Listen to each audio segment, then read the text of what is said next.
tells us what the day's going to shape into. We have been busy.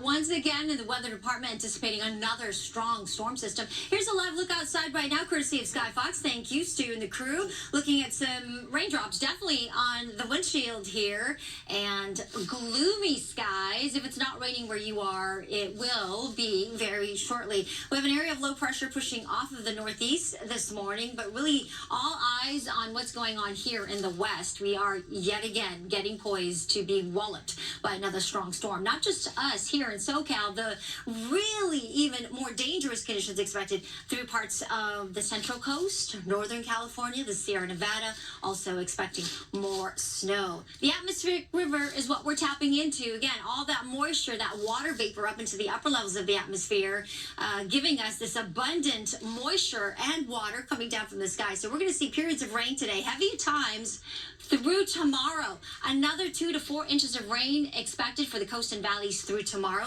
4 to 8 plus inches possible for the mountains and foothills. There's even a chance for thunderstorms, and when we get those thunderstorms, we could see again those really heavy rainfall rates of a half an inch or an inch per hour, and that can trigger those very dangerous mud and debris flows. Flooding, certainly a problem already in many spots. Winds are a problem. High surf, Mario's all over that story as well.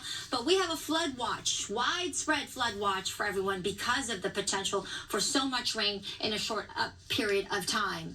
2 to 4 inches in a couple of days. We're not used to that. High surf advisory along the coast. Those very strong rip currents, 3 to 6 plus feet in terms of those wave heights, and of course flooding some of those low-lying areas. We've got very strong gusty winds. High wind warnings for the mountains with those wind gusts expected near 70 miles an hour. Wind advisories elsewhere. I want to mention the very strong gusty winds. We have had saturated ground because of all the rain we've gotten since really last year. All of this wind can topple trees that can land on your cars, your homes. Please be extra alert about all of the hazards and dangers, including the flood threat, of course. Travel is going to be a huge problem with a lot of spinouts and ponding on the road and hydroplaning. So as we've mentioned, try to stay home if you can over the next couple of days. I'll show you the extended outlook coming up in just a few moments. In the meantime, let's check back